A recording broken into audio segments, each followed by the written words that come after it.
This is episode 253, right here in the Eperzode. Right here. And right here now. here in this episode, we talk about the latest from Helix.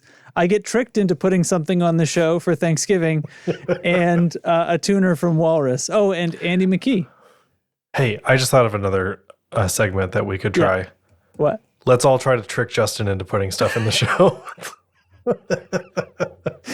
Just you put a link there. I really don't scrutinize them that hard. You could have me calling up all kinds of stuff, not knowing what it is until I get it open. And well, here we are.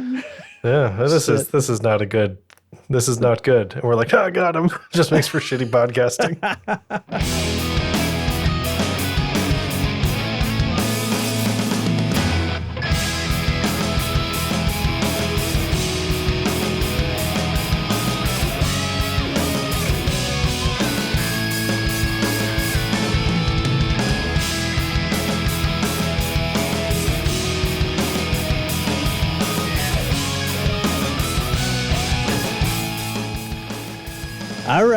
All right. It's time for another episode of We Talk About Guitar Stuff, maybe.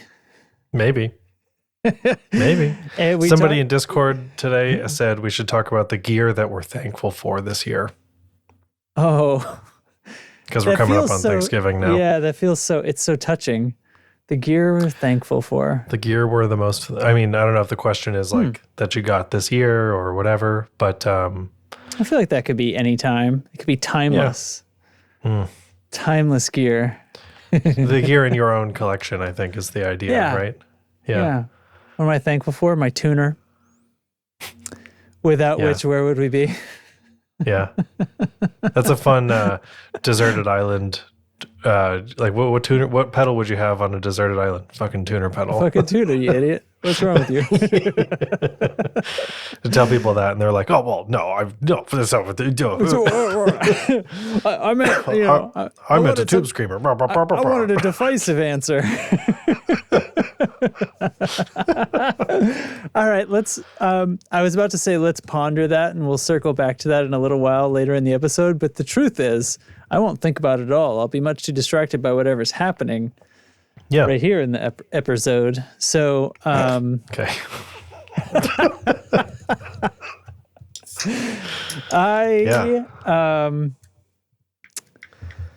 So my kids lately, this is the part of the show where we do the part that's actually part of Derek's other podcast. Yeah. Tell me. My kids got hives fucking all over her body for like the last 3 days. The poor thing has been itchy AF. And I'm Zyrtecing her, I'm Benadryling her. I can't tell if either of those things actually work. The cortisone lotion seems to kind of make her skin burn a little bit. That seems to be a negative. We found some other lotion that's like oatmeal based, and that kind of makes her feel a little better. I think it's going, like this afternoon, she looks a lot better than even she did this morning. I think we're on the downswing, but she saw the doctor and they were like, yeah, you know what's fucked up? Sometimes viruses just give you hives, and that's like, it. And that never happened to me when I was a kid, but apparently it's pretty common. It happened to me. Man. Yeah, it happened to me like all the way up through high school. I remember it pretty clearly. I had a few times where it was like, I actually ended up having to go to the hospital for one of them, and they gave me like a epinephrine shot, which was like a shot, fucking intense. Yeah. It wasn't an EpiPen. It was just like a regular Was it cortisone or? And I think they told me it was epinephrine. Epinephrine, okay. Sometimes cortisone is an allergic thing, but yeah. So it was just wow, whew, damn. And then I had to go on like this weird steroid thing, and it was awful. She doesn't have any breathing trouble or anything like that, but it just goes on. And they were like, this might come and go for like a couple of weeks. I was like, what the fuck? Are you serious? What the fuck? That sucks. Yeah. So I feel terrible. And then wife had like this migraine come on yesterday that's like just starting to go away. So I've kind of been receiving irritability for just like 4 straight days from my whole house. Like, I know it sucks to be them, right? But at the same time, I'm like, I am a little close to the edge of my rope. Like whenever they snap at me, I'm like, okay, can we please? Yeah. And you know, like when in like a week or two from now, when all is cleared, are you gonna, I run into this sometimes. Are you gonna have a hard time waiting for an apology that isn't gonna come? Maybe not isn't gonna come, but like, I hope not. Do you know what I mean? I feel, yeah. I've had a couple of times lately, as in like since Jack has been here, when like everybody's just like you're saying at the end of your rope. And there's a time where I'm like, I really deserve an apology, or at least a conversation, and it doesn't come because probably not going to happen. Yeah. So I'll try not to. That stuff. I'll try not to. I don't want that to be a thing that I do. So we'll see how it goes. Yeah, I was surprised myself feeling that way. Yeah. But anyway, in Jack news, he fell headfirst into a door frame yesterday. Okay. And like, I was trying to redirect him like with the one hand, like, no, here's the thing, guys. 90% of parenting a 1.5-year-old is just redirecting them. Yeah. Just, nope, go this direction, please. Right. That's all it is. Yeah.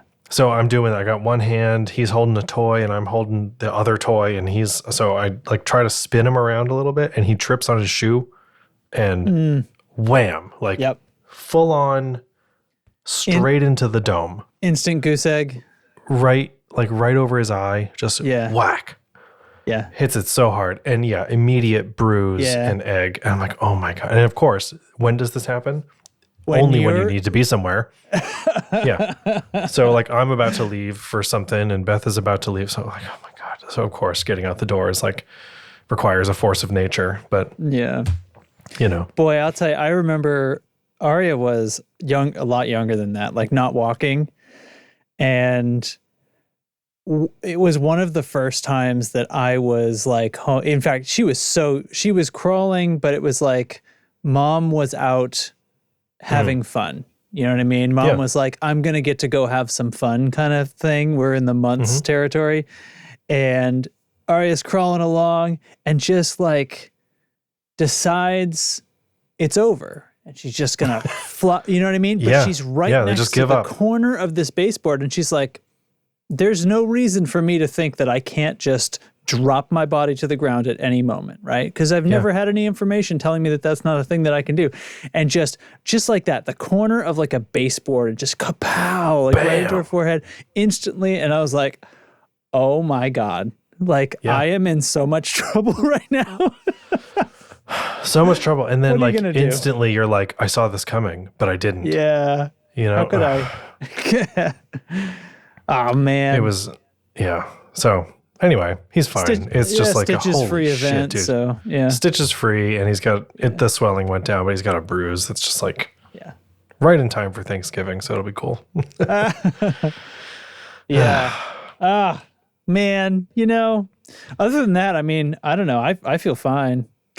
So I feel all guess right. I'm good. I'm doing fine. I'm doing fine. Look what came in the mail. I got my PAX Unplugged badges that are designed after a VHS cassette and the envelope and like just a little tab. Yeah. So does PAX anything Unplugged, pull out of it, or is it just just a badge. No. Yeah. It's got a D20 on it because PAX Unplugged is the tabletop exhibition board game conference that Beth and I are going to next week, and I'm really excited for it. So I just wanted to share the thing. It's all like beat up around the corners. You see that weathering and stuff. Fantastic. Oh, so good. The computer cone thing. Like, why was that always a thing? It was just shapes. Was on every label. It's shapes: square, circle, cone. It was like cylinder maybe if you were lucky. Cylinder if you were feeling froggy. Yeah, and they all had like the really dramatic lighting. They had like a real hot spot. That's how you show that it's 3D. Yeah. So cool. So cool. So anyway, that's what's going on here. Yeah. Cool. Justin, oh my God, what are we going to talk about? I don't know. I don't know. I see you put in the show notes topics LOL. Topics lol. Those are our first two topics. Topics and lol. Topics lol.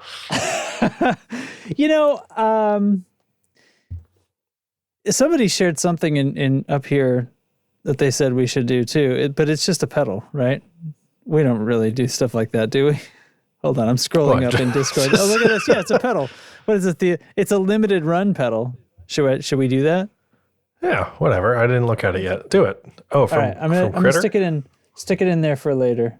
No big deal. Okay, cool. Let's see. I did a. Oh, there it is, right there. Open that in my web browser, please. Thank you. Let's see. I did some recording yesterday. I worked a weekend. Yeah. Just trying to think of guitar related things to talk about. We did overdubs. Actually, I think that might be our last session, so I might actually be down to mixing. This is a project where we've like once a month we've done like an overdub session. We're slowly finishing these songs. But yeah, kick-ass guitars and bass tones, stuff like that, Love it. So that's guitar related. Our the band, A Blockbuster Summer, is taking a little bit of a winter break because our drummer, Mike, is expecting his second baby anytime now. So we're congrats. Yeah. if in the off chance you're listening. And so we're taking and also like kind of doing stuff over the holidays and through the winter is a drag. So it lined up pretty well. I'm finishing up teaching and stuff at the moment. Not finishing up, I'm like a little over halfway through, but that's going to pick up like as we get closer to the end and holiday time. So it kind of works out well. So you don't mind the break? I'm thinking I don't mind the break. I do kind of want the bandwidth back. I kind of there was a Helix update over like late last week. 3.7 we're on now, and there's a bunch of new amps and cabs that came with that. Oh shoot! So I might take the time. Notes. Yeah, here's the quick version. Good at this. We're pro podcasters, guys. It's the amps are from the Line 6 Catalyst series, if you're familiar with that, which were very well received from my understanding. I have not played a Catalyst amp, but the new Helix update has those in it, along with corresponding cabinets. They also added the Nobles ODR1, which is cool. I like that circuit a lot. Look at that. Look at that. Actually, you know what? Look at how many fucking Helixes there are now. Well, you see that little son of a bitch in the middle there? We have not talked about this. If this one on the left is a stomp, then that one's just a st. Yeah, it's just the H. Okay, this is a good idea. Let's talk about this. Is called the HX1, and it is that's better than the than the yes. Okay, hit me with a sound, and we'll talk about the HX1. Right. I forgot that we do that. What's this one?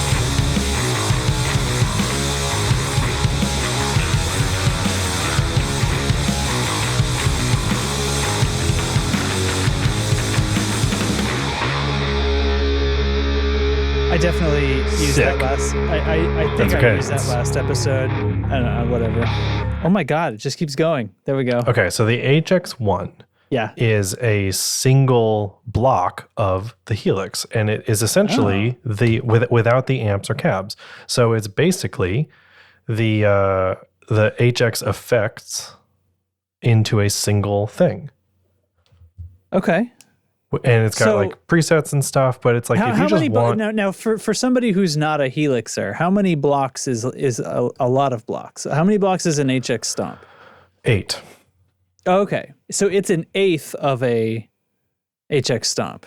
Yeah, it's real little boy. Real little. So you can have this be, and it's got all the Helix effects in it. So all of everything, all the drives, fuzzes, delays, mods. But it's like pick one. It's just one at a time. One at a time, yeah. Yeah.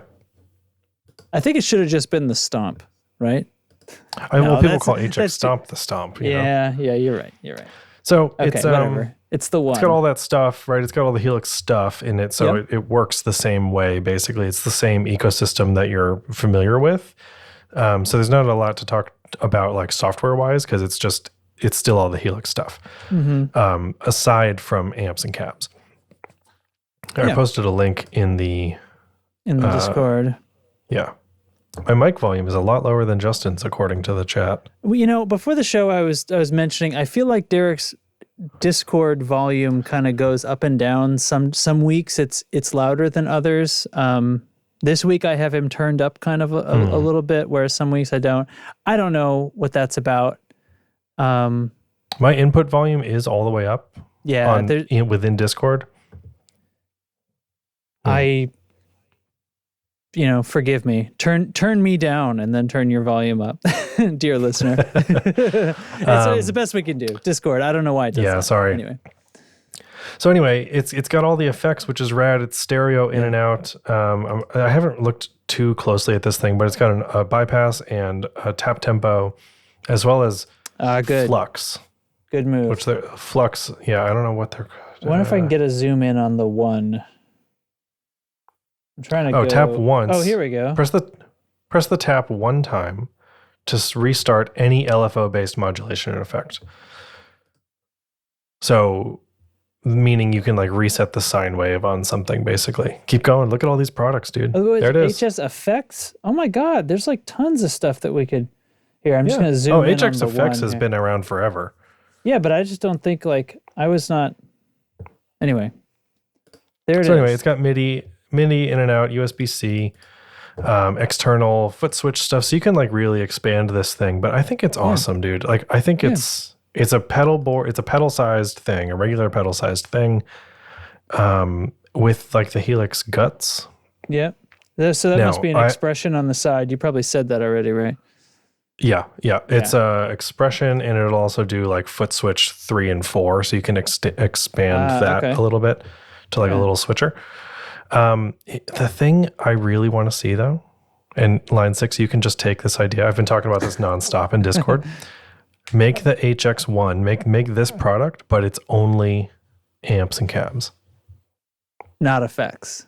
It's not only effects. So it's like a competitor. It's like a Helix Iridium. Yeah. The Iridium or like those UAD amp things. Yeah. It's got all the Helix amps and cabs and like an IR loader. You have a pedal board and then you slap this sucker onto the back of it. Yeah. That'd be very cool. So that'd be very cool. HX Effects looks That's been around for a bit. Yeah. It's like the scribble strips from the Helix, but it's only the effects portion. So you can build a little pedal board like chain with it. That's a real hell of a piece of gear too. There's a lot more foot switches than the HX Stomp. Yeah. It's bigger, so it's a lot bigger as well, but it's more like a controller sized, like a floorboard controller. It does look like they just sliced off the portion of it that has that. And it's got tons of I/O. There's like effects loops on there that you can integrate as well, and a bunch of other cool stuff. Cool. There's this old standby, the Stomp, and then we got the big Stomp, which really Stomp XL. It just got 4 more buttons, or I guess 6 more buttons hanging off the sides, or almost. Yep. Same amount of DSP. It's just got some different I/O. Yeah. Yep. I don't know what this is. Marketplace, because you can exchange expression pedals, a backpack. There's the native. Low key, the backpack is the best purchase for the Helix stuff. Like I have it. It's incredible. It's super overbuilt and nice. Like it's great. Sweet. Yeah. And I was just mentioning to Justin before the show, I picked up Helix Native because it's on sale for Black Friday. And if you have a registered Line 6 Helix product, you can get it for as low as $50. Oh, nice. Yeah. That's good of them. Yeah. And like retail's like $3.99. So awesome. But dude. LT. All right. Here's all the big ones. Just the control surface. It's just the control surface for Helix rack. Or the rack right above it. Yeah. Gotcha. Yep. Limited edition, because it's brushed metal. Yeah. Platinum. Oh, excuse me. I bet it's not. I bet it's not. Oh, that seems like it's probably a bad metal to make things out of, but okay. Yeah, it is. And then the floor. This one sounds like a floor. All right.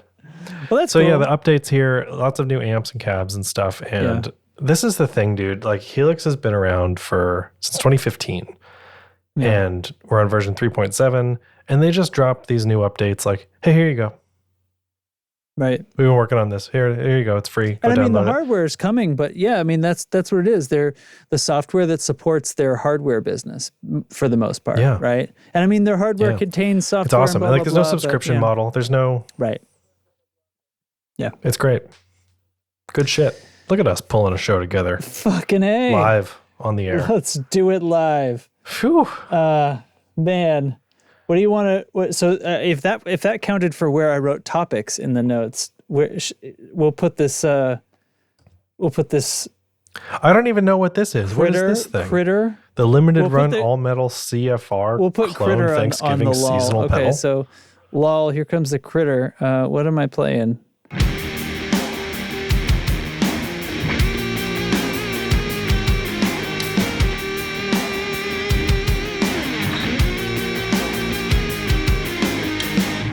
This is the Critter. I'm gesturing to the Critter. Apparently, it's a clone. It's a clone. Okay. Cool. And it's clone. It's in like a rat style box. It's a Thanksgiving edition. What does that mean? I don't know. It means that it says Thanksgiving seasonal pedal, and it says classic family recipe. Oh, so that's it? Yep. I think this is it. I don't know, because it was somebody just... Is it because it's brown, like it's sparkly brown, like a turkey? It's kind of a copper in the light. Yeah. Looks like. It's in an enclosure that looks like the old rat. Yeah. Right, the folded metal. I don't know if this is, it's just a clone type pedal. Somebody made put in this Motor in Discord, City, and so USA. That's cool. What's the switch do? It switches from up to down. I don't know.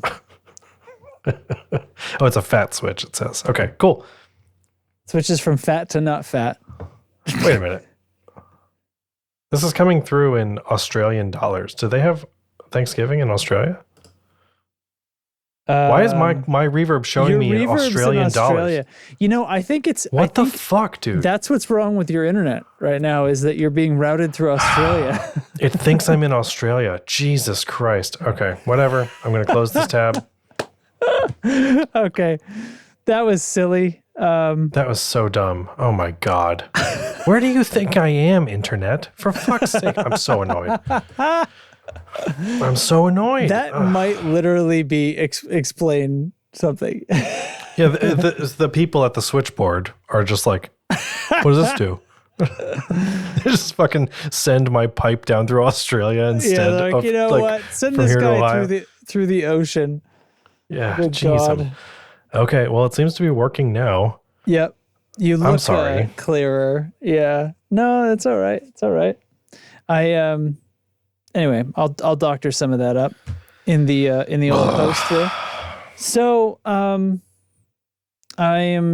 scanning my notes, and it seems that we've covered notes and we've covered LOL, which was covered topics and LOL. Yeah, we took topics. That's what it was, topics and LOL, and so now all we have left is a tuner. The Desert Island pedal for sure. Yeah. So like I should play a sound for this. Play right? a sound. Yeah. All right, I'll play something. I want to play the little one.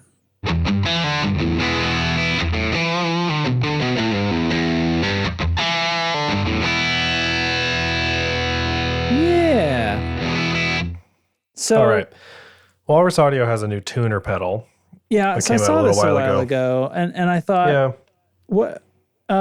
Is it a joke? No, it's not. No, it's just fun. Nope. Yeah, and I thought, like, are we excited about a tuner? Right?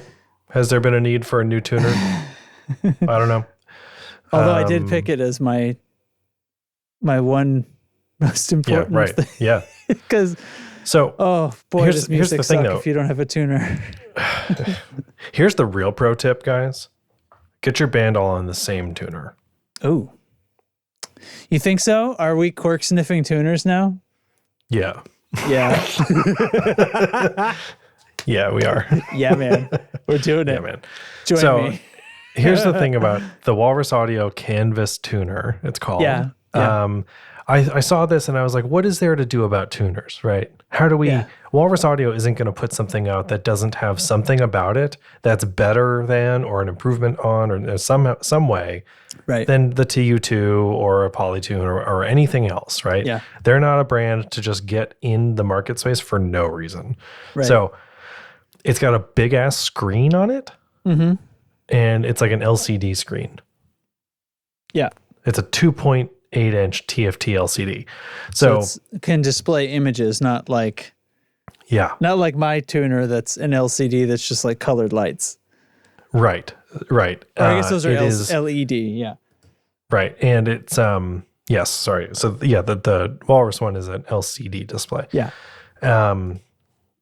And it can be viewed under any stage lighting conditions, including outdoors, which is like a major issue for a lot of guitar pedals when you're playing outdoors during the day. You can't see if your gear is on or not, including the Helix screen sucks in the sunlight. You need one of those little like... You need like a hood, yeah. Right. You're shooting a movie and you need to have your so little now, screen for checking. I'm sure you're like, I looked into this, like, what have they done to the humble tuner, right? Yeah. Well, I did look at it to see what that is. Yes, Derek. Yeah. Yes, I did. And the answer is they made it a canvas, and that's why it's called the canvas tuner. That's it. You nailed it, Justin. Yeah. That's what it is. Just, nothing but net on that one. Yeah. So wish. Yeah. So do they have pictures on here or anything? Yeah. When the tuner is in bypass mode, as in off, you can put whatever you want on the screen. Like an E. No, this is clearly not showing. That's the strobe tuner mode. So you can do a needle tuner. You can do a strobe tuner. Landscape mode. Here we go. Here we go. You can turn it 90 degrees.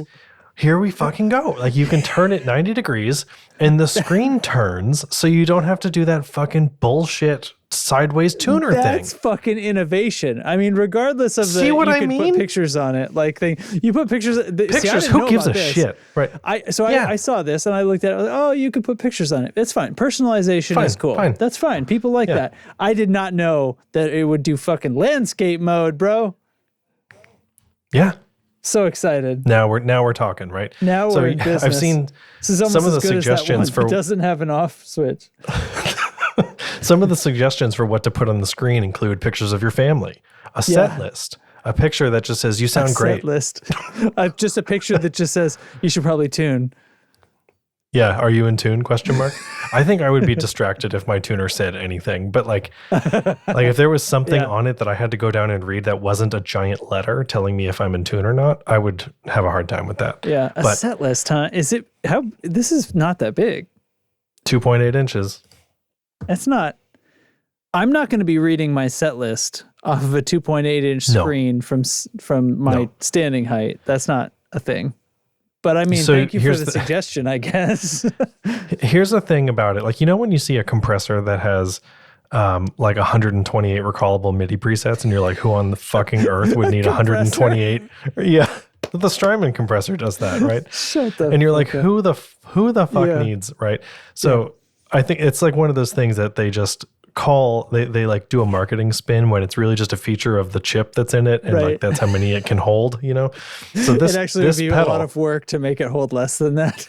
Yeah, this pedal can have a reference pitch from 390 hertz to 490 hertz. Like what a fucking range that is. By several whole tones. Several notes. Yeah. So we're not talking like 440 to 441, right? Or 432 if you're one of those weird people. 390? What the fuck? Who's going to do that? That's way off. Oh, man. Terrible. Why? Precision tuning for any kind of music, they say. Like, it's all right, actually, fine. That's actually an impediment, though. Like, if your tuner can adjust its reference pitch more than one semitone, then you're just transposing. You're not adjusting your reference pitch, you're transposing the music at that point. So why? Like, and wouldn't that get confusing? Like, if I'm starting, like if you've tuned it up a whole pitches, note, I don't think about pitches in hertz except for the few that I know off the top of my head, right? Like we know A440 And that's because it's a tuning reference because pitch. it's a tuning reference. After that, we don't think about it like that. So if you start going like 390, what note is that, Derek? I don't know. Like, why would I ever do that? That's stupid. That's stupid. Walrus. What note is 390 hertz? I mean, it's probably not an exact note, right? But it's 392 hertz is G. See, so you're already an entire tone. You're past the entire down. next tone. Yeah, like you're not even past. But the your half tuner's tone. going to read. Yeah, so at A440, right? You strike A with your tuner set to 390, and it's going to say A. It's going to read A, but you're going to be playing G. You're actually a little bit flat for G. Yeah. That's what's fucked up about this. Do you see how confusing that can be? So you set this thing wrong, and then you're fucked up for how long does it take you to figure that out? Here's the thing.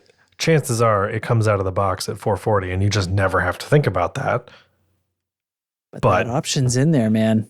Somebody's going to be like, I like how my guitar sounds at 432. Look at this. Oh, wait, this is just the settings for the screen. Color theme. It's got buttons. Yeah. It's got and there's buttons on the firmware updates side. and stuff. It's got a strobe mode or it's got a the needle mode. USBs. It's got a Walrus audio. Actually, no, look, the 440, the reference pitch is right there on the screen the whole time. I would never change that. Seemingly right there.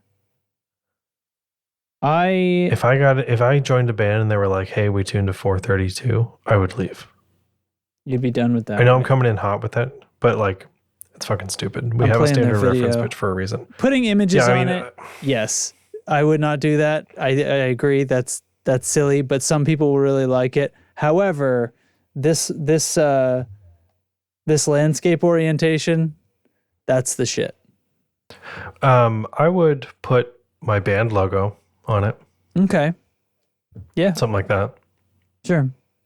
Tone control logo. But I'm not saying like that's a shit feature and no one should use it. No, but I'm not like, gonna. I'm not gonna put a picture of my family on it. It's not. But if I didn't have a tuner pedal, and this one does landscape, I am for sure getting this one. Yeah. You never know what my pedal board orientation is going to need to be. That this might fit nicely into. A TU3 is about $100. Yeah, so you can go cheaper. Yeah. Yeah, you can, what's the Polytune go for now? Probably about the same. $89. Okay. Okay. So this is coming in at $150. Yeah. Paying a Walrus tax. Yeah. But it's, I don't know, it seems relatively okay. I think there's also, I'd want to see it in person because the screen quality is a thing that they're pushing too, that it's like super bright and super easy to see and clear. That stuff does matter. I find the Polytune screen like mediocre. I have a Polytune 1, I should say. So it's like, right, me too. The early one. I know the new ones are much brighter and stuff. That was like a big sales thing when they first reissued them. Yeah. Not reissued, but like got a new version. No, I don't. But I've done it enough times that if it comes up, I'm like, oh shoot, I get the pedal annoying. thing. Yeah. Yeah. It's been, well, I mean, I should say the threshold for that is playing outside one time. You just figure that out real quick. So I've played outside like 4 or 5 times total, probably. Yeah. And like the 7-segment display on the timeline, forget it. It's like completely invisible. It may as well be off. The Helix is tricky, especially because like this is such a me problem, but I wear prescription sunglasses that are polarized, and like the polarizing thing gets weird on the screen too. Yeah. So, but whatever, that's a Derek problem. Yeah, polarized. I have that. I can't see. Well, I can barely see the head-up display in our RAV4. Yeah. With my sunglasses, because the polarization lines up almost perfectly with that. And so it's like when I'm wearing my regular glasses, it's like, oh, this is awesome. And then I put on my sunglasses and it almost like turn your head a little bit. Yeah, I do. I sit here, I drive a little like this, and Mariel's like, what are you doing? I was like, I'm looking at the head-up display. Yeah. I've noticed, this is so off topic, I've noticed like as I do that, the color of the road changes. Like it goes from like a light black to like a light gray to all the way like super pitch black. As the polarizing is so fucking weird. The dude. reflections, Yeah. right? That was one of those things. I did myself a little deep dive on how, like, I get some polarization, but you know what I didn't get is spiral polarization. Yeah. Because that's how some 3D movies were working. They had the lenses were spirally polarized so that you could, because with spiral, if you turn your head, it doesn't change the color of things, right? Yeah. But it still works. And that's fucking bananas. I should not go on a little tangent about that right now, but Let's not. That's some quantum mechanics shit right there in your daily life. If you go to a 3D movie. Dude, remember 3D TVs at home? A friend.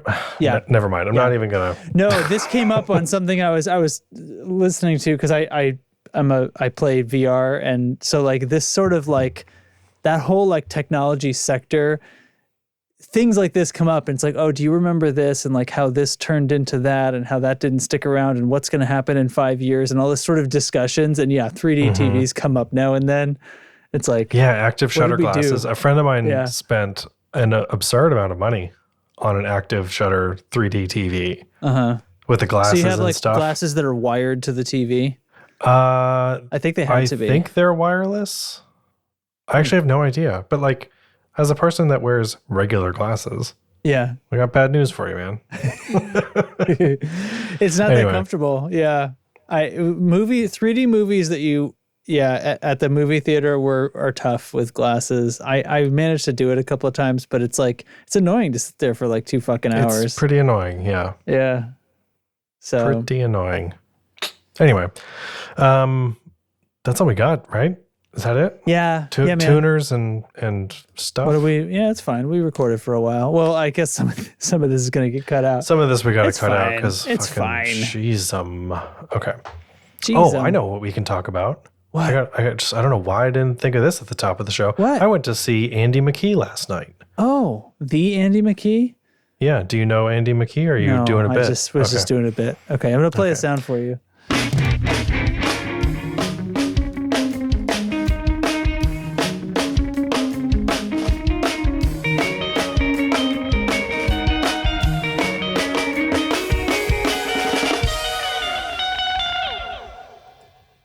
Okay. So I went to see Andy McKee with friend of the show, mutual friend, Taylor.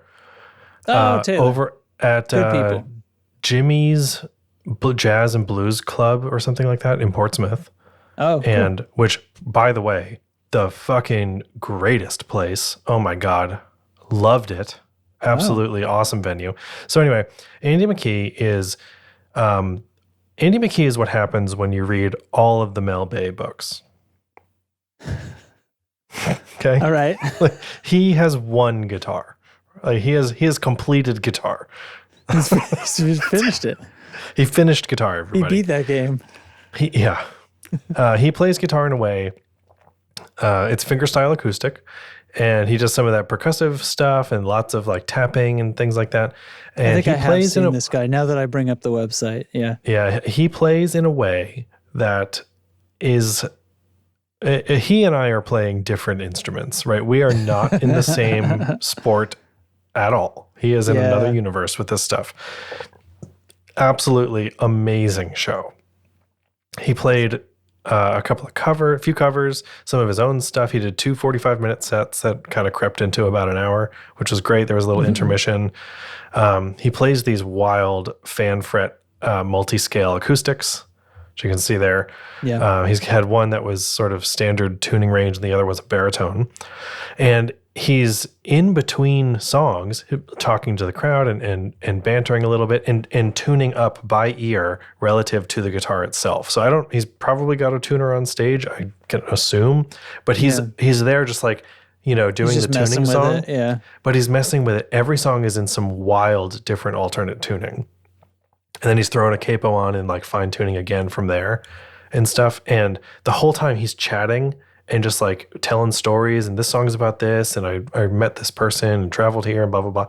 And he's just tuning it up like it's no big deal. And it's honestly like crazy impressive to just like watch this guy tune effortlessly into these like very odd open tunings. Yeah. And alternate tunings and stuff. So anyway, I got to meet him afterwards. There was a meet and greet like included as part of the venue. So I picked up an album of his on vinyl and a poster, all like super affordable, which is great. And he signed them for me, which is awesome. And I talked to him about maybe being on the pod someday. So I got to slide into his DMs pretty soon and figure that out. Sure. Yeah, I was like, we mostly talk about electric guitar and stuff, but after seeing him, I have so many questions. I have 10,000 questions for Andy McKee. All right. Yeah, I'm game. He's it's all master instrumental. Classes. He's a master of fingerstyle acoustic guitar. It's out of control. He's done an amazing cover of Everybody Wants to Rule the World. He played a cover of Africa by TOTW, doing all the percussion parts as well. So good. And there's no vocals. He's purely instrumental. So I have questions like, how do you, as an instrumentalist, how do you decide when a song is finished, right? If only guitar is the contributing factor. Like a lot of times when writing music, like the lyrics have an end, right? And that would, you'd work kind of based on a lyrical structure. Oh, I see what you're saying. Do you know what I mean? You don't mean when you're writing a song. You mean like when you're constructing a song. When both, like when you're writing it. Yeah. Where's the end, and like how do you decide that a song is finished? Yeah. I don't know. What do you do? What do you do, Andy McKee? You just feel it in the bones of your hands. Yeah. It looks like you caught it because according to this website, he's not playing again until April. Yeah, he mentioned he's been Texas. dialing back some shows. He said previously, before COVID, he would do over 200 dates a year, which is a shitload of touring. Yep. But he's got 2 kids and family at home and stuff, so he's taking it easy. Like COVID sort of forced him and many other musicians home from the road. And he was like, oh man, he said this on stage. He's like, it turns out I really like sleeping in my own bed and hanging out with my kids. And so he's like really taking a back seat on touring and stuff. So I'm really glad I caught him. Well, there's a request a show button right here. So we could request a show. We should request a show, and the show is our podcast. Here's the album. Says, Derek, cute. thanks a lot, Andy McKee. And thanks a lot, Derek. Thanks a lot, buddy. That should be our title. Thanks a lot, Derek. Oh my God, I'm going to assume that his tone with this is like, thanks a lot. Thanks a lot, Derek. That's so great. Jeez. This album is called Triplicity, and it's Andy McKee, Callum Graham, and Trevor Gordon Hall, and they each contributed different tracks to the album and then played on each other's stuff. So he's got some stuff on here that are on previous albums of his, but these ones are featuring these 2 other musicians. So they like wrote new parts and new arrangements of these songs that they already have and played together. And it's great. It's very, very good. So that's the deal. Go get a fan fret acoustic or some shit. I don't know. How do I sign off this Andy McKee thing? So that you're good, bro. Yeah. Yeah. He plays really hard, like really hard. The dude's a master of dynamics. So, but yeah, I recommend Andy McKee. Recommended. That's not my pick of the week or anything. It's not like the that. pick of the week though. So don't get your panties in a bunch about that. Yeah.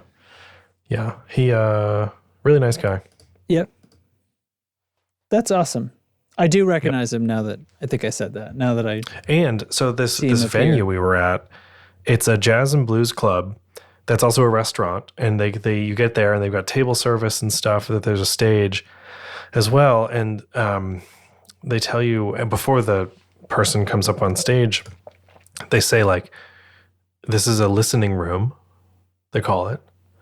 So, while yes, you're here for like an evening and there's drinks and food and stuff like that, they request that you keep your conversations, quiet to the table and stuff like that. So people can enjoy the music, because it's a concert first.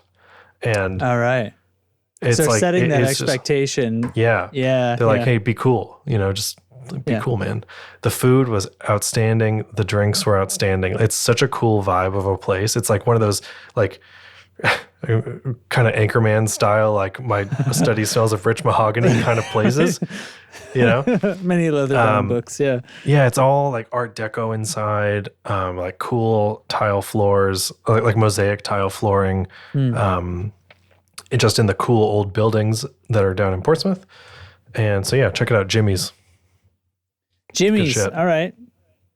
Wonderful. Wondrous. Yeah, dude. So glorious. All right. So I'll tell you what, I think it's time to pick some things. I think you're right. Because that's all that's left. So.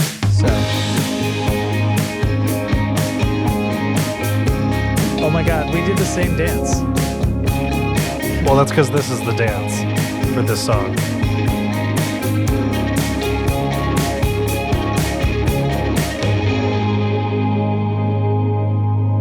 Excellence. Did you decide on a thing of the week? No, you go first. I'll come up with something. Okay. All right. Fine. Like looking around. That's what I did like right before. So I'm gonna decide that my thing of the week's gonna be Luna, the DAW by UAD. The DAW by UAD, which is LUNA, is yeah. It's so Universal Audio made a few years ago now.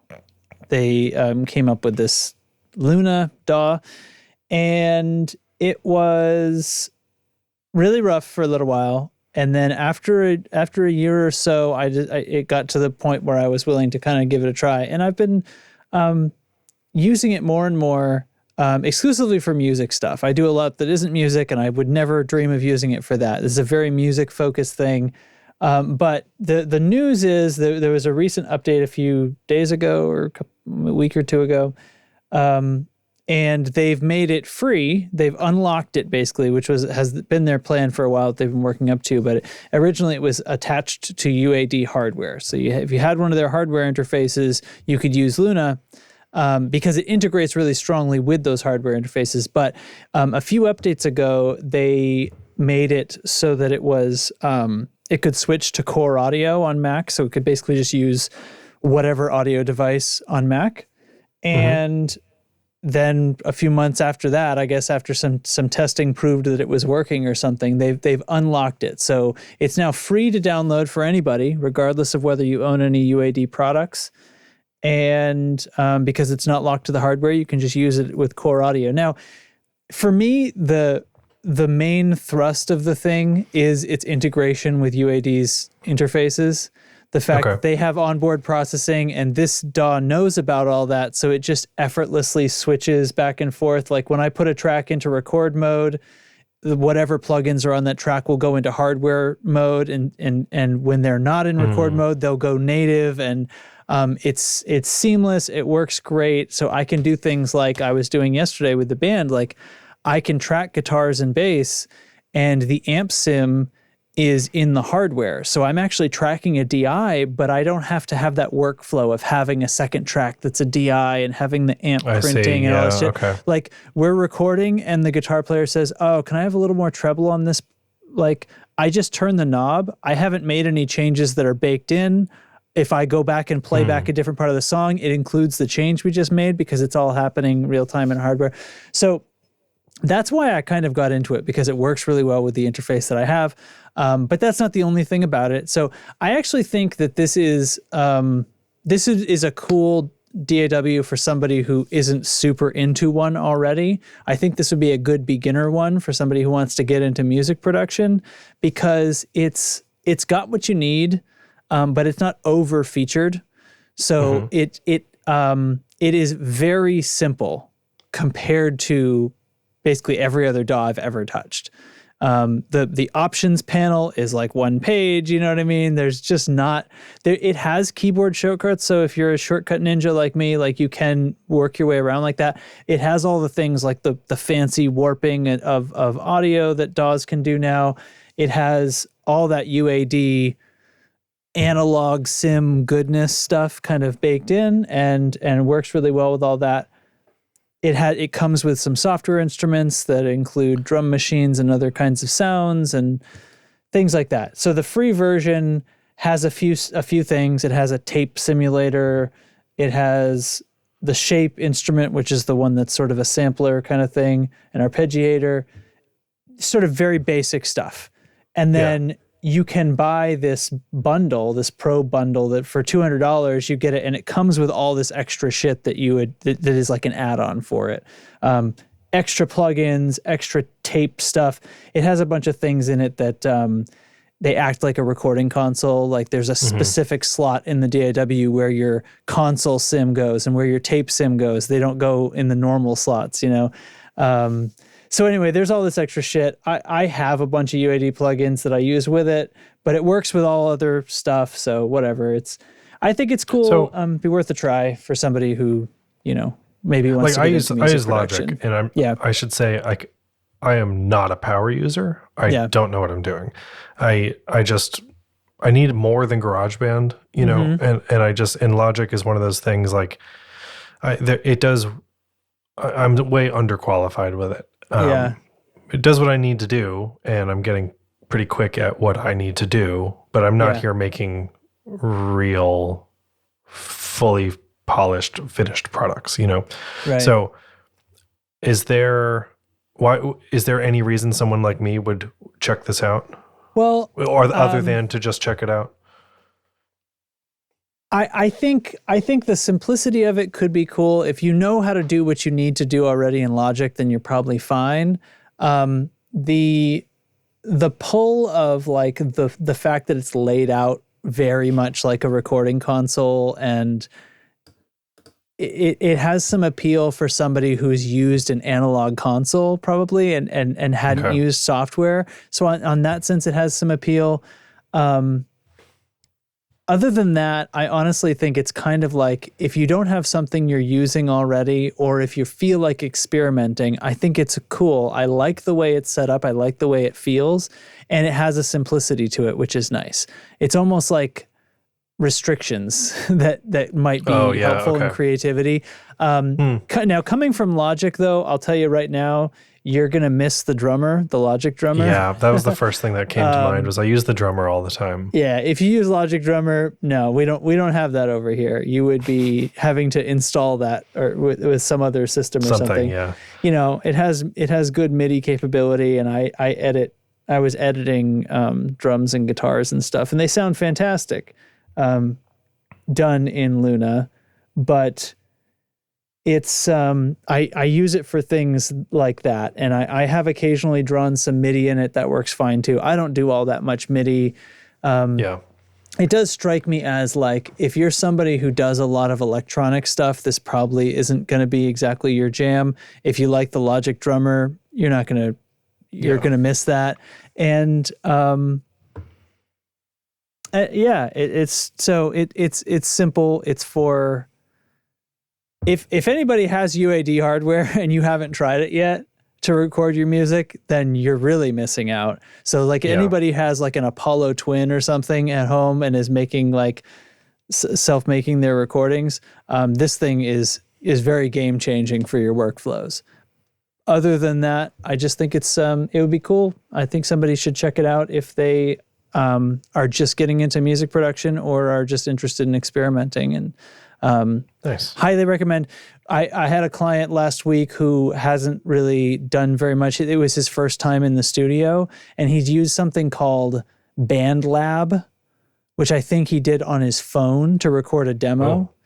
Okay. I don't know what that is, but it was like on his phone. He's like, I really know nothing. Like, what should I check out if I was going to get into a computer-based thing that's a little bit more? And I was like, well, this, if you have a Mac, it's free now. Well, that's the other thing, right? It's Mac only. But for now, UAD does do Windows, but we'll see. I don't know if they have made any promises. So I'm sorry, is it that Luna is Mac only or the free version is Mac only? Luna is Mac only. Okay. Currently, yeah. Gotcha. I think. Yeah, it's. I think you're right. I think I'm right. I think it's Mac only. UAD has been Universal Audio has been a bit attached to Mac. They do have Windows versions of like their plugin software, and like Apollos do work on Windows. But they are kind of Mac first, for better or worse, I guess. Yeah. Yeah. Nice. So maybe I will check it out. I don't know. It doesn't hurt anything to check out. But yeah, you're gonna miss the hell out of Drummer. You're not gonna keep using this, frankly. Yeah. And I would love to. You know what? If Logic, if Apple made Logic Drummer as like a plugin, I would be looking really squinty at that. Because like I have drum software that I love, but that functionality, I don't think anybody's matched. So it's a lot of fun. You get and really I know that's close not to Apple's where game. They have no desire to open that up. But if they ever did, you get really close to where you want to be with the drummer. Yeah. Really fast. Yeah. Really fast. It's a lot of fun. So I do have a thing of the week. My thing of the week is, I'm going to grab you a link. Do it. I got for my birthday, which was just almost a month ago, Beth got me this cocktail smoker kit from the Crafty Cocktail. And I've been, I'm not drinking a ton, but I'm getting a little more into cocktails as we get into the winter seasons here, the colder months. And having a little cocktail smoker is awesome. I love this thing. It came with a torch, a nice quality heavy metal butane torch, 3 types of wood to put into the smoker, and the smoker chamber itself. It is not the kind that has a platform and then a dome, like a bell jar that goes over. It's not that. It's just like a little hat that goes on top of your glass. You insert the wood chips into the top of that. It makes your glass into a chimney. Pipe. Yeah, like you put the chips into the chimney there, and you just torch it from the top, and it smokes right down through convection and stuff. Right. And it's so cool. It's super fast. It's the kit that I got, I think it's the one pictured here, came with 3 different types of wood chips. There's one that's like barrel aged, which I'm assuming is oak, like charred oak. There's a cherry and hickory. And so for stuff like, that's the one there. Yeah. For stuff like whiskey drinks, doing barrel aged is kind of not where you want to be because it's already barrel aged. It's already that's there. You haven't changed. You haven't added anything there. Yeah. So I really like Manhattans, for example, which is typically garnished with a cherry or something like that. So using cherry wood to smoke it is this like extra little, hey, check this out kind of thing. They also make other woods that and other things that you can add to the chamber. So let me see. They've got spice and herb mix, which is rosemary, citrus, and cinnamon. So I'm probably going to pick those up. Yeah. And it takes very little wood to generate smoke for one drink, for one cocktail. Yeah. So like a short pinch of chips is all you need. So the little bit that this comes with, the like 3 ounces of wood chips per style, will last a really long time. Yeah. Long time. So it's awesome. Get yourself a drink smoker. It's cool. Makes your house smell good. Plus, I mean, the torch in the shape of a gun is kind of undeniable, right? It's so cool. It's so cool. And it's like the jet engine style. It's like, right? It's not just a lighter. It's awesome. Right. Yeah. Cool, man. Yeah, dude. I love it. Yeah, I saw a little, you'd sent a video, so I was, it's kind of aware, but that's pretty neat. A lot of fun. Love it. Hey, so that was an episode, kind of. Hey, man, it was. The internet sometimes doesn't want to agree, and sometimes it thinks you need to be passed through Australia and back. So maybe it was that. Maybe it wasn't. Maybe it was just sometimes computers need to be turned off and on again, and that's stupid. But I think I'm going to turn it off when we're done here.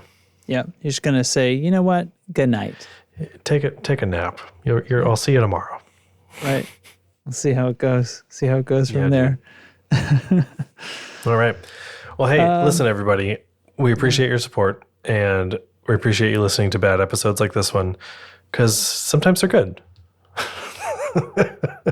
It's a mystery. You'll never know. You'll never know until you get here. Here's the exciting thing. We don't even know when we click record, we're like, is this going to be a good one? Maybe. Thanks for coming on this journey with us. Right? This one was humbling. I'll say that. I think we've had a streak of pretty good episodes, so we were bound to return, regression to the mean. Hey, you know what we didn't talk about though? What? I'm pointing at you with my pen. A pen? We did not talk about our next giveaway. Oh, yes, because I had wholly and completely forgotten about it already. As did I. So next time. We're not going to talk about it? No. You know what? You're 2 weeks. Everybody, you're 2 weeks from finding out what our next giveaway will be. Yeah. It's probably going to involve the newsletter. What do you know? What do you fucking know, buddy? So, hey, link to that in the show notes. Yeah. But another giveaway is coming. Mm-hmm. Mm-hmm. I'll tell you right now, it's not going to be as extravagant as the 10-year. You have to wait another 10 years for that. Well, it's a fun one. So, yeah, dude. Yeah. Cool. All right. Well, then all that's left. Thank for you started in with thank you all for your support, and I thought you were going to. You want me to do it? I'll do it. No, I thought you were going to take over because of how bad I am at it. You were just going to try to think. I was like, that's exactly what you were thinking. That's exactly what you were thinking. It could be. Yeah. Yeah, let's see what happens when Derek does the read down. Hey, everybody, listen, if you love what you hear, you can head over to patreon.com/thetonecontrol and support us for as little as $1 a month. And with that comes things like our eternal love and for your support and stuff. I just pulled a Justin. Oh my God. You said my line. Yeah. Okay. So anyway, the people who are supporting us on Patreon for episode 253 are Nick Greenwood, Carson Ricketts, Matthew Fenslaw, Ryzen Wolf, Brian Gower of the Tone Jerks podcast, Andrew Walsh of Andrew's Alcove, Sean Wright of Lollygagger Effects, Doug Gann, and Justin's Left Shoe. Hell yeah. Hell yeah. That's it. See you next time, nerds. Thanks a lot. Thanks a lot, buddy. Thanks a lot. Thanks a lot.